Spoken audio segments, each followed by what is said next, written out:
그래서 wikidocs.net으로 들어오시고 나서 여기다가 딥러닝이라고 책 검색을 하시면 딥러닝이라고 해서 검색을 하시면은 여기에 이렇게 한 땀 한 땀 딥러닝 컴퓨터 비전 백과사전이라는 것이 있어요.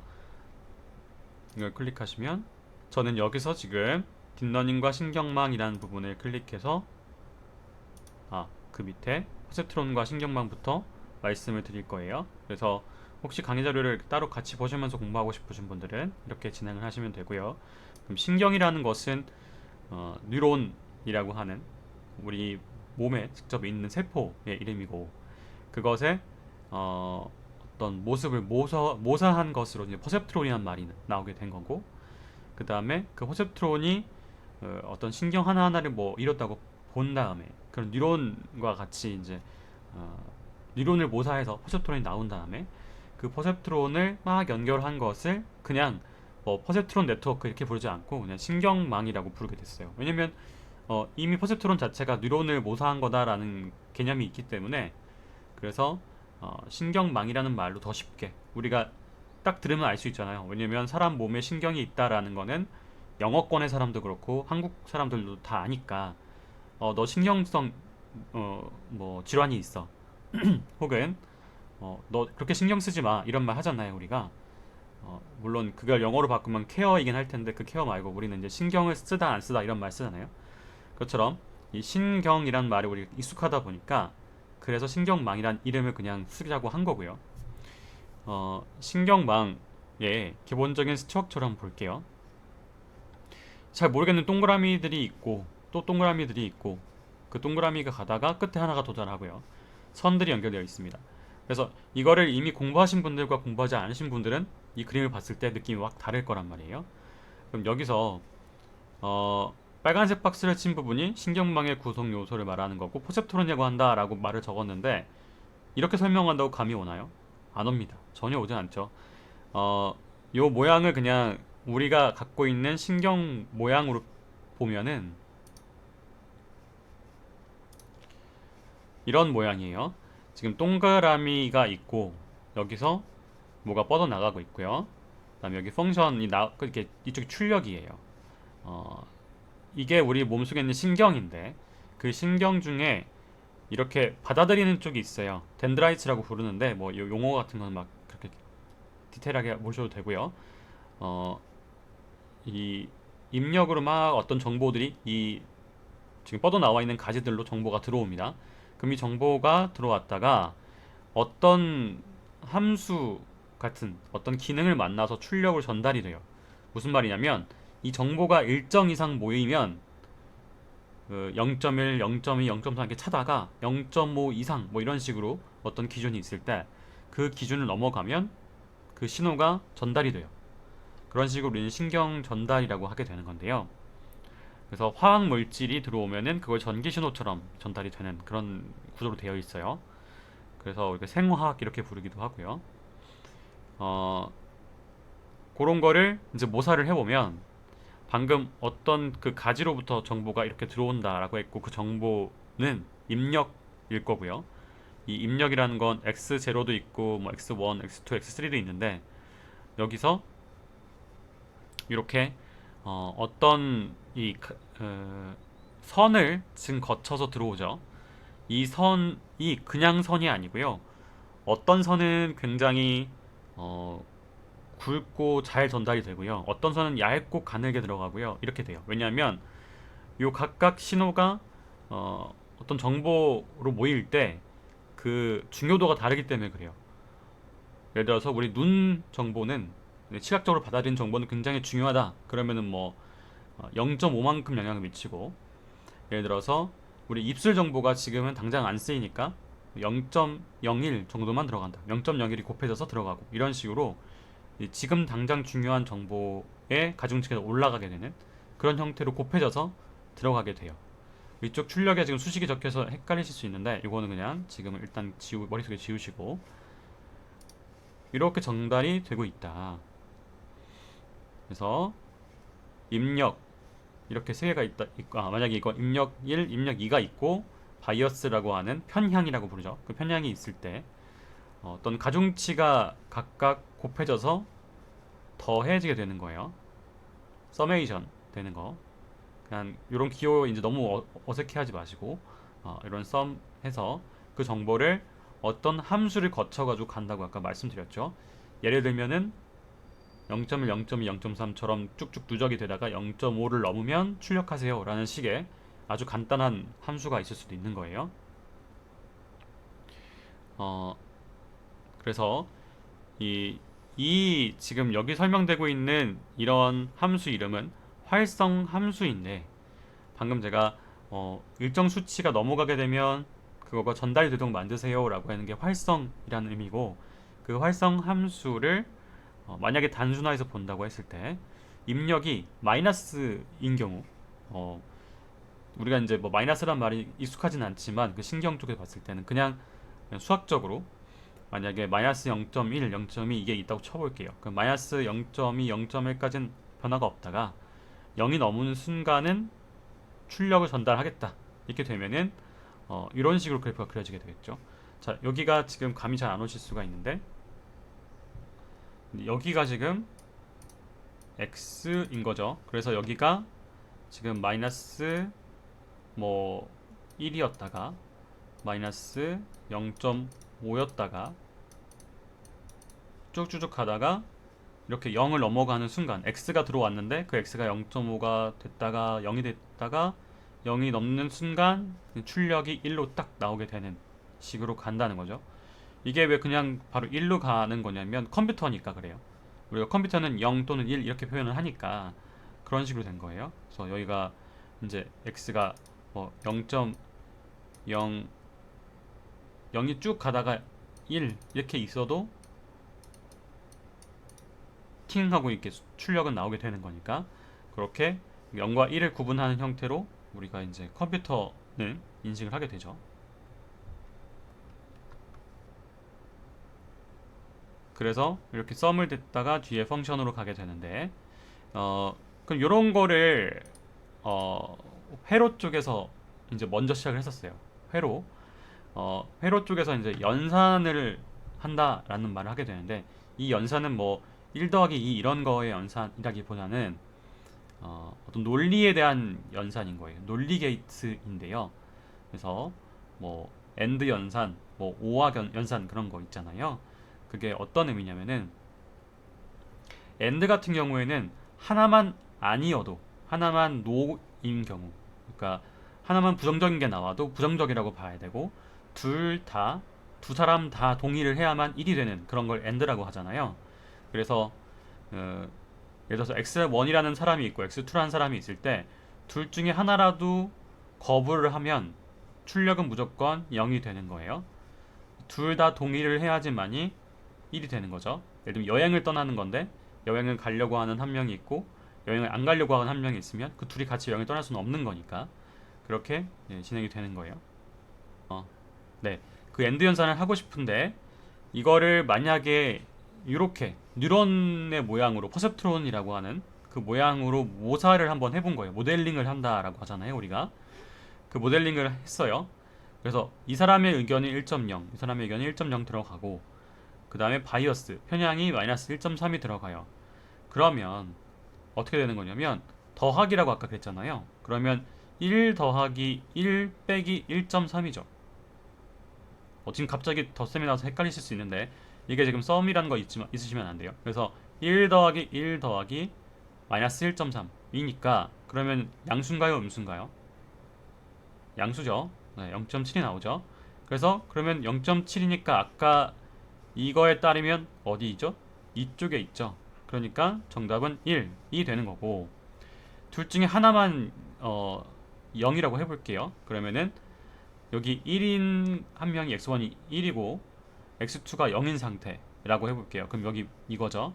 그러면 1이 들어왔는데 여기는 0이니까 0을 곱해서 들어가면은 1 빼기 1.3이 되죠. 그래서 y는 어떻게 될까요? 마이너스 값이 나오기 때문에 이거에 따르면 이제 0이 돼버리는 거예요. 출력이. 그렇게 우리가 어떤 의사결정 같은 거를 하는 느낌으로 이제 컴퓨터는 인식을 할 수 있다는 거예요. 이 두 사람이 모두 동의를 했을 때만 여행을 갈 수가 있는데 예약을 할 수가 없다는 식으로 판단을 내릴 수 있다는 거예요. 다음 한번 더 해볼게요. 자, 이번에는 오와 연산인 거예요. 둘 중에 한 명만 간다 그래도 여행을 갈 수가 있어요. 이 y는 이 함수는 어, 둘이 동시에 여행을 가지 않아도 되고 한 명만 여행을 가도 비행기 예약을 하겠다라는 식의 판단을 내리는 모델인 거죠. 그러면 수식이 지금 머릿속에 혹시 안 남으실까봐 보여드릴게요. x1, x2, 그 다음에 플러스 이제 바이어스라고 해서 b라고 할게요. 는 y라고 하는 거잖아요. 근데 제가 지금 여기 앞에다가 아무것도 안 곱한 이유는 이게 다 1이라는 가중치가 곱해져 있기 때문에 그런 거예요. 지금 생략한 겁니다. 곱하기 1이 여기 1이 돼 있는 거예요. 이렇게 돼 있는 거고, b는 이제 여기는 얼마가 곱해 있냐면 마이너스 0.3이 지금 곱해져 있죠. 네. 그래서 네, 지금 보면은 네, 여기는 지금 죄송합니다. 이거 다시 지고 다시 그릴게요. 그러니까 여기다 그리는 게 바로 낫겠네요. 이렇게 하는 게 낫겠네요. 자, 이렇게 하고 이게 이렇게 곱해진 거예요. 이렇게 곱해진 거고, 그 다음에 더하기 네, 이렇게 곱해진 거예요. 다시 한번. 네. 곱해진 거고, 더해진 건데, 요게 곱해진 거고, 요게 곱해진 거고, 요게 곱해진 거예요. 네. 잘 보시죠? 이거 x 아니고 곱해진 거예요. 이거 곱해진 거. 자, 그러면은 요게 옆으로 는 이렇게 적을게요. 요게 y다. 요게 x1 곱하기 1, x2 곱하기 1, 그 다음에 1 곱하기 마이너스 0.3이라고 모델을 한 겁니다. 이게 모델인 거예요. 그럼 뭐가 바뀐 거냐면 지금 이게 w1, 요게 w2, 요게 b가 된 건데, 그거는 이제 나중에 보시면 되고. 자, 그래서 이 입력을 지금 하나만 0이 하나만 1이어도 지금 1이 되는 건데, 왜냐하면 자, 1 들어가고 x2가 0이어도 이게 이미 마이너스 0.3보다 크잖아요. 그래서 x1이 1이고 x2가 0인 경우 1이죠. 위에가 1이고 여기가 0이 되어도 마이너스 0.3보다 크죠. 플러스 0.7이니까. 그래서 어느 한쪽이 1이어도 1이 나오는 그런 모델이 만들어진 거예요. 자, 그러면 AND랑 OR가 다른 모델이구나 라는 거를 이제 아셨는데, 그걸 결정한 게 방금 뭐였느냐, 여기서는 바이어스, 이 마이너스 0.3이라는 것과 마이너스 1.3이라는 게 달랐죠. 이렇게 바이어스가 달라져도 모델이 바뀐 거예요. 그런 다음에 또 다른 모양도 이제 그려지게 되는데, 이제 이거를 한번 그래프로 표현을 해본 거죠. 우리가 그런 이 분면에서 한번 표현을 했을 때 x1이 여기 있고 x2가 있다고 했을 때 이렇게 점을 찍어 놓고 어디까지가 해당되는가를 본 거고, 아까 마이너스 0.3 이거가 OR인 거고, 마이너스 1.3인 게 AND가 된 거죠. 그래서 우리가 y는 x 플러스 b 이런 식으로 할 때 이 마이너스 넘어가면서 이 바이어스가 되는 거 아시잖아요. 그래서 그렇게 지금 선이 그어진다고 보시면 되고, 이런 식으로 이제 어떤 대상을 모델링 하고 싶다라는 게 미션인 거예요. 그러면 이 모델링을 할 때 지금 굉장히 쉬운 미션이었잖아요. 뭐 두 명이 의사결정을 하고 한 명만 가도 여행을 가는 사람이 있고 두 명이 다 돼야만 여행을 가는 사람이 있는데, 이 둘의 차이를 이제 모델로 한 건데, 예를 들어서 뭐 10가지의 이런 사진들이 있어요. 그리고 그 사진에 조합이 사진들 막 찍어 놓은 것들이 뭐 한 5만 개 정도 됩니다. 그러면 그 10가지를 이제 분류해 내고 싶다. 이렇게 생각할 수 있잖아요. 그런 것들은 이제 사람 눈이 보고 이해하는 것처럼 이 컴퓨터한테 뇌신경망을 만들어 줘야 되는 거죠. 그래서 어, 뭐 신경망으로 해결 가능한 문제들은 이렇게 크게 이제 클래시피케이션과 리그레션 둘 다 우리 머신러닝에서 이미 다뤄본 그런 문제들이죠. 그래서 만약에 분류를 하고 싶다라고 했을 때는 이렇게 맨 끝에 개, 고양이, 코끼리 이렇게 해놓으면 입력에 수많은 사진들이 들어가게 될 거고 그 수많은 사진들의 정보를 막 이렇게 모으다 보니까 그 내가 넣은 정보들이 이렇게 훈련을 하다 보면 히든 노드들이 있는데 숨겨진 노드라고 해서 히든 노드예요. 그 히든 노드들이 어, 존재하게 되고 그 히든 노드는 어떻게 표현이 되냐면 이 중간에 선들로 표현이 돼요. 이 선들이 사실 중요한 거예요. 그 선들이 훈련이 돼서 선들이 잘 예쁘게 만들어지면 그 선들로 인해서 새로운 어떤 사진이 들어와도 그거를 잘 분류할 수 있게 되는 거죠. 회계 같은 경우에는 맨 끝에 마지막 노드를 하나만 만들어 놓고 그 거기에 값이 뭐 이게 뭐 0.3일지 0.4일지 이런 식으로 어떤 결과를 예측하게 되는 거예요.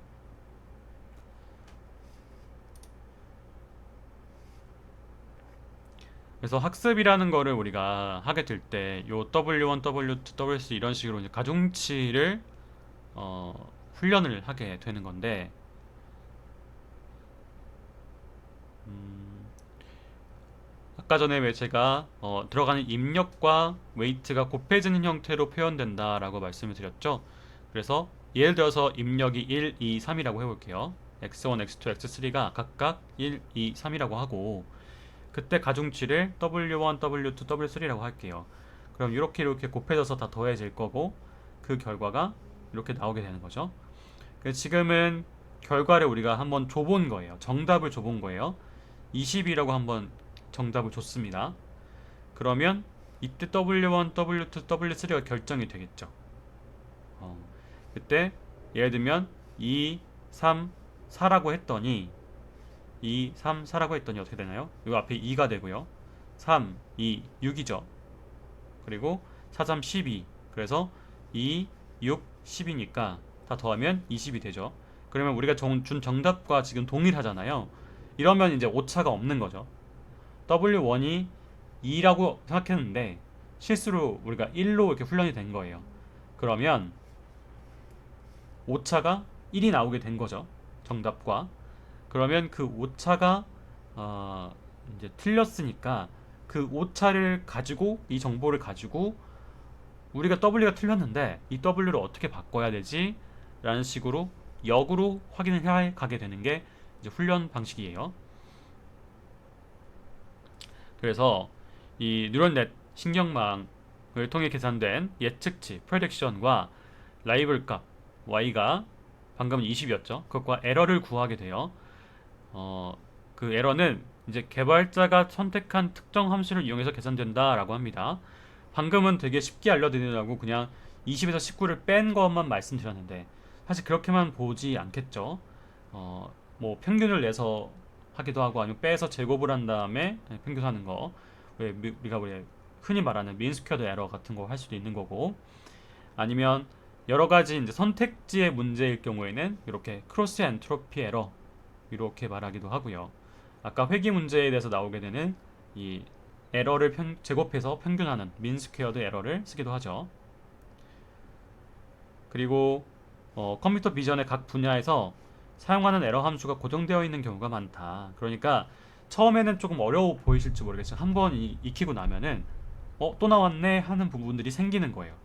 그래서 예, 뭐 여러분들이 논문을 읽는다라고 하면 막 머리가 엄청 아플 거잖아요. 논문이란 말 듣기만 해도. 그런데 그런 것들도 사실 반복해서 보다 보면 이것들 간에 공통점이 생기고 이 정도는 내가 아는 거, 내가 아는 거, 내가 아는 거 부분이 점점 이렇게 와드 박듯이 이렇게 넓어지게 된다는 거예요. 이 맵이 넓어지게 된다는 거죠.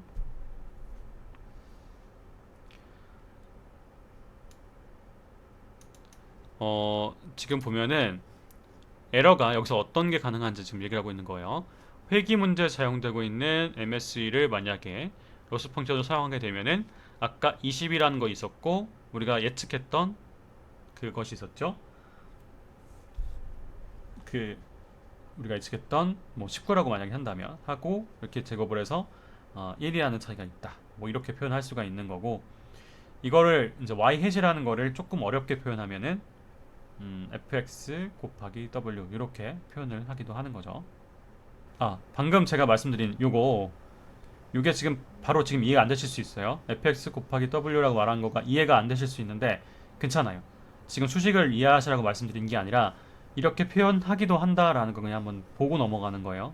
그래서 왜 최적 문제를 찾아가는 문제들이 최적의 문제를 찾아가는 미션들이 이렇게 존재해서 보통은 한번 편미분을 해서 그게 기울기가 가장 적어지는 방향으로 그렇게 가잖아요.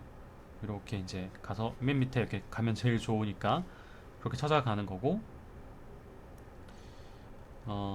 그때 이동할 크기를 이렇게 알파라고 하는 러닝 레이트라고 많이 불렀죠. 이걸 또뭐 스텝 사이즈라고 부르기도 하고요. 이 스텝이라는 게 우리가 한 발자국이란 뜻이니까 이 보폭이라고 볼 수 있겠죠. 보폭을 얼마나 결정할 건지. 러닝 레이트는 학습률이라고 말하기도 하는데 둘 다 같은 뜻이에요. 그래서 그렇게 해서 우리 W를 변화시켜 간다. 네. 그 다음에 퍼젝트로 돌아와가지고 입력 가중치 곱하고 그 다음에 F가 아까 있었잖아요. 이 F가 계속 뭐길래 나왔는가를 설명해 드리면은 이렇게 생긴 것들을 이제 하게 되는 거예요. 활성화 함수가 시그모이드 등등이 있게 된다.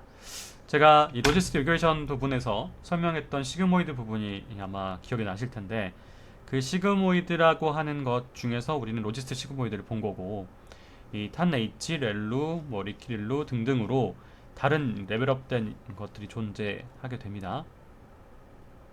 네, 좀 어려운 말인데 이 활성화 함수라고 하는 것은 왜 필요한가 하면 신경망에 비선형성을 더해준다 라고 했습니다.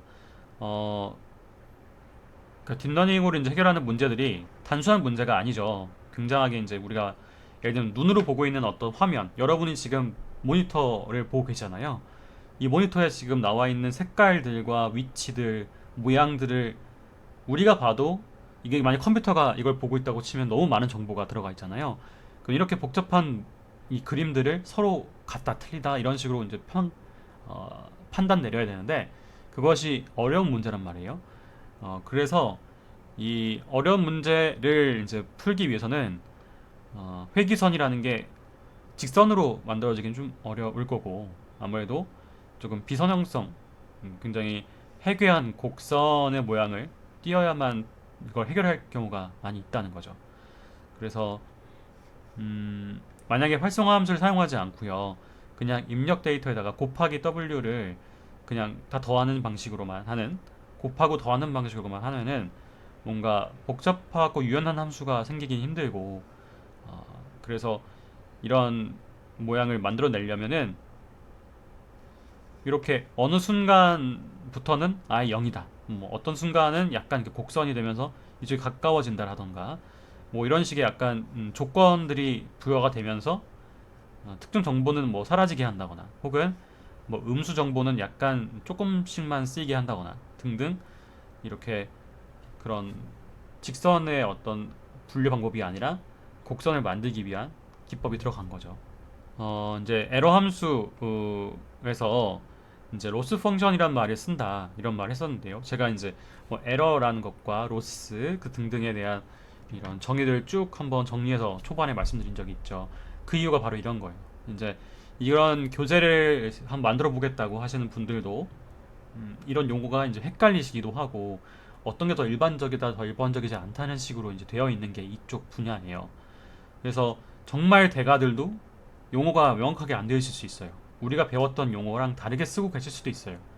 그래서 내가 아는 것이 정답이 아닐 수 있다라는 생각을 항상 하면서 공부하셔야 되는 게 이 분야고 그게 내 이론을 완전 지워야 된다는 뜻이 아니라 내가 탄탄하게 어떤 이론을 갖고 있고 다른 사람이 말한 것을 내 말로 바꿔서 이해를 해야 된다는 뜻이에요. 상대방 말이 무조건 맞고 내 말이 무조건 틀리다는 뜻이 아니라 내가 공부해 놓은 탄탄한 구조를 만들어 놓고 내가 이해하고 있는 이 정보와 저 정보가 사실은 같은 말이었는데 저 사람이 좀 다르게 말을 하고 있구나, 이렇게 같이 판단을 해야 된다는 거예요.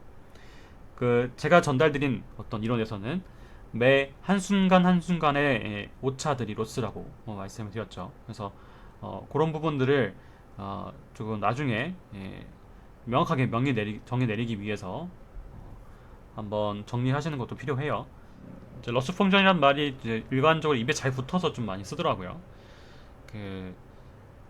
아까 했던 것과 동일한 것이 계속 나왔죠. 아까는 여기가 20이었고 여기가 19여서 1일의 차이였는데 보통은 소수점으로 나오게 되죠.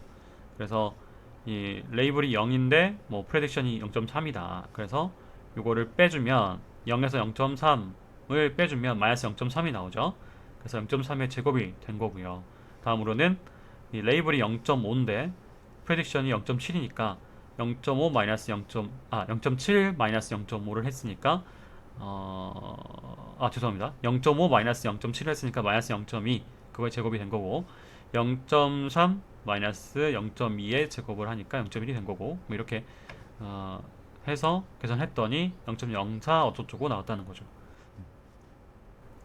네, 이 크로스 엔트로피라고 하는 개념이 이제 굉장히 딥러닝에서는 많이 나오는 얘기라서 이 크로스 엔트로피라는 말을 그냥 머릿속에 명확하게 박아 놓으셔야 됩니다. 이 C2라는 말이 보이면 대다수 크로스 엔트로피이기 때문에 크로스 엔트로피라고 한번 꼭 머릿속에 넣어주시길 바라겠습니다. 소프트맥스를 한번 정의를 명확하게 하고 갈게요. 이 소프트맥스도 굉장히 많이 나오는 거고 절대 안 바뀌는 용어 중에 하나입니다. 이 소프트맥스라는 말도 머릿속에 명확하게 넣어주세요. 자, 소프트맥스라는 말이 뭐지? 라는 질문에 이렇게 대답하시면 돼요. 결과를 확률로 주는 것. 네, 다시 한번 소프트맥스는 무엇이다? 결과를 확률로 전달해준다. 그럼 그 확률이라는 게 몇 점 만점으로 주냐? 1점 만점으로 주는 거예요. 그래서 확률이 아래 100%인 경우 1이라고 표현하게 되고요. 90%다. 그럼 0.9로 표현하게 되는 거죠. 그래서 어떤 대상이 왔을 때 그 결과를 확률적으로 표현해 주는 거, 정답 맥스가 1이고 그것보다 작은 숫자로 표현하게 되는데 결국에 0.9, 0.1, 0 다 더하니까 1이 되죠. 그래서 이것이 될 확률이 90%고 요 두 번째 거의 확률이 10%이고 마지막 거는 0일 것이다. 이런 식으로 표현이 될 수 있다는 거예요. 예를 들면 비행기, 신발, 옷 이렇게 있다고 했을 때 이거는 무조건 비행기일 거야 라고 90% 이상 생각하게 되는 거고, 이전 레이어 출력값의 크기에 따른 각각의 비율을 계산해서 최종 출력값을 표현한다. 그 비율을 계산한다 라고 했고 그 범위는 0에서 1 사이로 제한되고 그렇기 때문에 합은 1이고 그래서 결국에는 이렇게 결과를 내보낼 때 쓰이게 되는데요. 그러면 예를 들어서 방금 전에는 뭐 0.9, 0.1, 0이었지만 그렇게까지 잘 극단적으로 나오진 않으니까 한번 0.7, 0.2, 0.1로 나왔다고 해볼게요. 그러면 그 결과가 소프트맥스 결과가 0.7, 0.2, 0.1이 나온 거죠. 확률이. 그것에 대해서 레이블이 있을 거잖아요. 이건 사실은 비행기였어 라고 레이블이 있습니다. 그러면 그것만 1이고 나머지는 다 0이란 말이에요. 그래서 그것이 1일 때의 그 정답은 그러니까 1이어야만 되는 거죠. 여기가 1이어야 되는 건데 그때의 러스는 어떻게 계산하냐면 이렇게 로그를 취한 다음에 마지막에 마이너스가 들어갑니다. 그래서 0.7이 들어가서 로그가 취해지고 그 다음에 마이너스가 들어가요. 이게 왜 마이너스가 붙느냐? 우리가 로그 1 미만인 경우에는 0부터 1 사이 거기가 어떤 값이 나오냐면 마이너스 값이 나와요. 그래서 이 앞에다 마이너스 붙여놓은 거예요. 여기 써 있죠. 0과 1 사이에 음수로 출력되기 때문에 앞에 마이너스가 붙었고 그래서 레이블은 각각에 해당하는 카테고리에만 1을 갖고 있기 때문에 이렇게 계산이 되는 거예요. 네, 여기까지 일단 쭉 이론을 말씀을 드렸어요. 여기 4번까지만 일단 오늘은 말씀을 드렸고